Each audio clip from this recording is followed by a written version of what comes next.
Sarah Bennett's voice, sharp and fluent in Mandarin, slices through the morning chaos of Halberg International's Fort Worth lobby, freezing CEO Michael Reynolds in his tracks. At 47, Sarah's braided hair is tucked under a faded burgundy cap, her hands calloused from years of scrubbing, her dark eyes burning with quiet intensity. She guides a Chinese executive to the elevators with the poise of a seasoned diplomat, her words precise, her tone warm. The lobby pulses with clacking heels, tapping phones, and coffee-fueled murmurs. But Sarah is a shadow in her worn uniform, invisible to the corporate tide. Michael, 54, his silver hair swept back, his navy suit tailored to perfection, pauses mid-stride. He's closed deals in Beijing, hired translators for millions, yet this janitor, mopping floors at 7:30 a.m., outshines them all. As Sarah switches to Spanish, directing a delivery driver with a clipboard, her voice steady and commanding, Michael's world shifts. Then in French, she corrects a vendor's mislabeled boxes, her faint smile disarming. 9 languages, she later confirms. Mandarin, Spanish, French, Portuguese, German, Arabic, Italian, Swahili, Latin. A janitor, a linguistic titan. He steps forward, his voice cutting through the buzz. "Excuse me?" Sarah turns, her posture stiff, braced for a reprimand. "That was Mandarin, right?" he asks, his hazel eyes alight with awe. She nods, cautious. "Yes, sir." In Spanish, French, Portuguese, German, Arabic, Italian, Swahili, Latin, but it's not practical.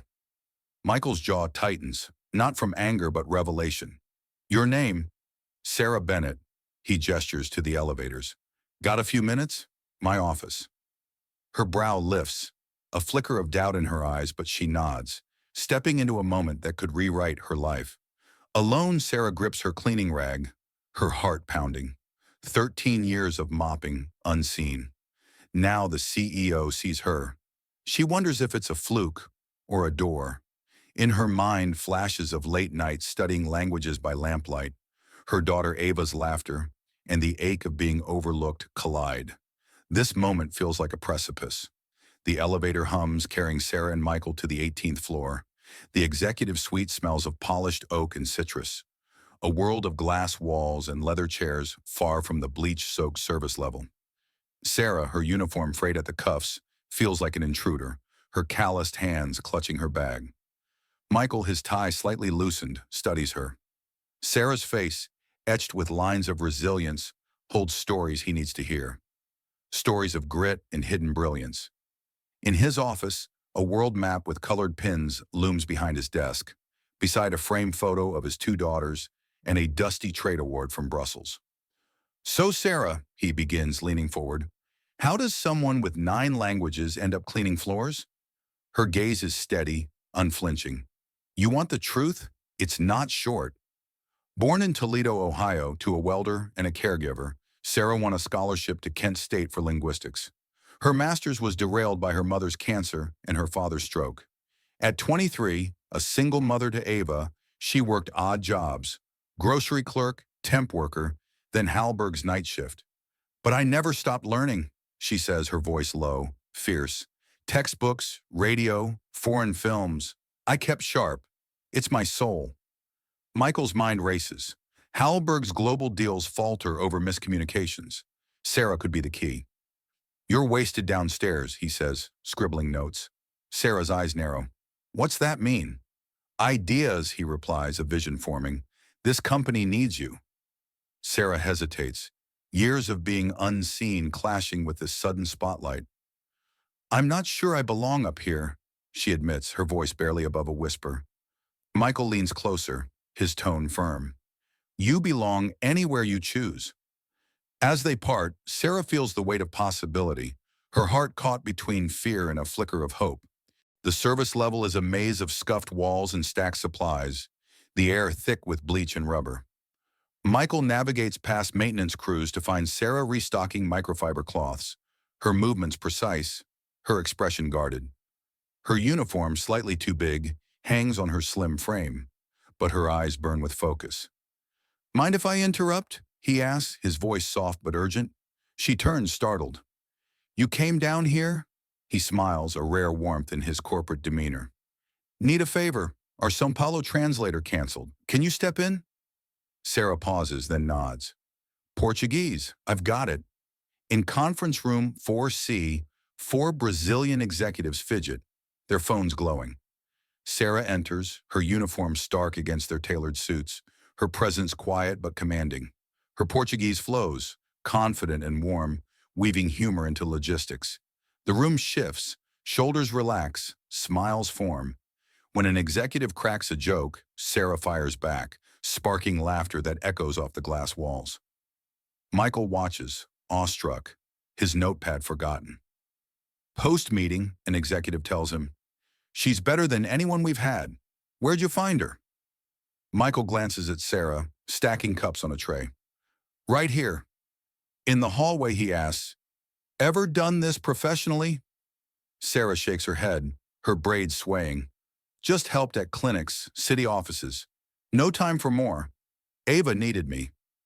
Her daughter, now a nurse in Tempe, is her pride, her anchor. Whispers spread among staff. Curiosity, doubt, a hint of envy. Sarah clocks back in, 2 floors left to clean, but the air crackles with change. She grips her mop, her mind racing. This isn't just a favor, it's a test, and she's passed. But what comes next? Michael's office glows with dawn light, the Fort Worth skyline a sharp silhouette beyond the glass.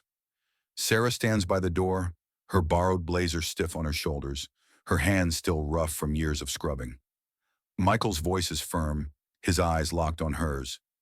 "I'm creating a role, cultural liaison for international affairs. It's yours." Sarah's breath catches, her heart a drumbeat. "I've never done this. No degree, no office experience." Michael leans forward, his gaze intense. "You solved 3 problems in 3 languages yesterday before 9 a.m. That's your degree." She crosses her arms, wary of pity. "Why me?" "Because you're the best," he says, his voice cutting through her doubt. "And I'm done overlooking talent like yours." Outside, the office buzzes with gossip. "She was mopping last week," a marketer hisses over coffee. "Now she's an exec?" Another shrugs. "Maybe she's legit." Sarah retreats to her new desk, a modest space with a wilting plant and a blank computer screen.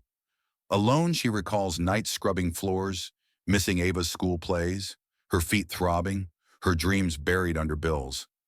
She calls Ava, her voice a lifeline. "You deserve this, Ma," Ava says, her pride a balm.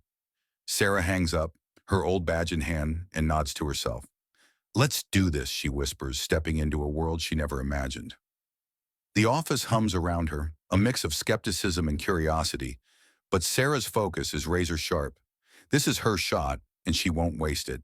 Sarah's new office feels alien. The desk bare, the computer untouched, a stark contrast to the service level's chaos. Her old badge rests in a drawer, a relic of 13 years unseen, its plastic edge worn smooth. James Carter, head of operations, strides in, his smile thin, his eyes cold. A tall man with a clipped beard, he carries the weight of corporate pride. "Italy reports, Dubai contracts, São Paulo issues," he says, tossing a thick folder onto her desk. "Can you handle it?" Sarah meets his gaze, her voice steady. "Give me a few hours." She dives in, her mind slicing through translations, her notes meticulous, her focus a blade. By noon, she's corrected a Dubai contract error, saving thousands in potential losses. James's silence is grudging respect, his jaw tight. Staff stare as she passes, some nodding, others whispering. Sarah ignores the noise, her focus on the work. At lunch, she sits alone, remembering nights crying in break rooms, her hands aching from bleach. She emails Ava. "Day 1. Scary, but I'm here." Her fingers tremble, but her resolve hardens. Imposter syndrome claws at her. Years of being invisible don't vanish overnight, but she pushes back. She's not just surviving, she's claiming her place. One translated page at a time. The break room hums with chatter, the air thick with coffee and tension. "She's a stunt," a marketing assistant whispers, her salad untouched. "Reynolds is checking a box." Her friend shrugs, sipping her latte. She's good, though. Did you hear about the Brazilian meeting? Sarah overhears, her coffee cup steady in her hand, her expression unreadable. She's used to being underestimated, her uniform a cloak of invisibility for over a decade. At her desk, she finds a handwritten note. You made me stand taller today. Thank you, no signature, but it sparks warmth in her chest, a flicker of belonging. She calls Ava, their banter about groceries and Ava's rescue dog, grounding her in a world beyond the corporate glare. Back at work, Sarah helps an intern with a pitch, her advice sharp yet kind, her voice carrying the weight of years spent learning in silence. Gossip swirls, but support grows. A receptionist's smile, a nod from a passing clerk. Sarah's not just adapting, she's reshaping the space around her. Her presence, a quiet rebellion against the status quo. By day's end, she's tackled another report. Her translations flawless, her confidence a slow-burning fire. Elizabeth Monroe, a senior board member with a steely gaze and a tailored gray suit, summons Sarah to a stark conference room on the 17th floor. Her silver hair is pulled tight, her pen tapping like a metronome. No degree, no corporate training, Elizabeth says, her voice sharp. Explain why you're here. Sarah's voice is iron, her eyes locked on Elizabeth's. I fixed a Dubai contract, cleared a Morocco delay, secured a Brazilian deal. Results don't need a diploma. Elizabeth blinks, caught off guard, her pen pausing. You're a risk, she says, her tone clipped. Sarah smiles, faint but unshakable. My whole life's been one. Outside, Sarah sits on a bench across from Halber's glass tower, the Fort Worth skyline looming. The scrutiny stings, but she finds strength in her truth. She texts Ava. Tough day, but I held my ground. Ava replies, That's my ma. The words fuel her fire as whispers of the clash spread through the office, shifting the air. Colleagues glance at her differently now, some with respect, others with unease. Sarah stands, her borrowed blazer a little less stiff, and walks back into the tower, her resolve a quiet storm. Sarah leads a team meeting, her French flawless as she navigates a Paris contract, her voice steady, her gestures precise. Colleagues lean in, some impressed, others wary, their notebooks open but pens still. On a call with German clients, she spots a translation error, saving a deal from collapse. By afternoon, whispers soften, nods grow. Sarah's proving herself, one task at a time. Her desk holds a photo of Ava, her anchor, the frame slightly worn but cherished. James passes her in the hall, his smile less tight, his voice grudging. Good work on the German call. Sarah nods, unfazed, her focus inward. At day's end, she journals. They're seeing me. I'm seeing myself. Her confidence blooms, a quiet force reshaping the room. Colleagues who once scoffed now ask her advice, their tones shifting from doubt to curiosity. Sarah's not just filling a role, she's building bridges. Her language is a thread weaving trust across borders. In a boardroom, Sarah greets a Moroccan delegation in fluent Arabic, her voice warm, her gestures precise, her braided hair catching the light. The stalled North African deal shifts. Trust blooms like a desert flower. The room leans in, captivated, as Sarah translates nuances no software could catch. A partner pulls her aside, his hand on his chest, a traditional gesture. No one's spoken to us like this.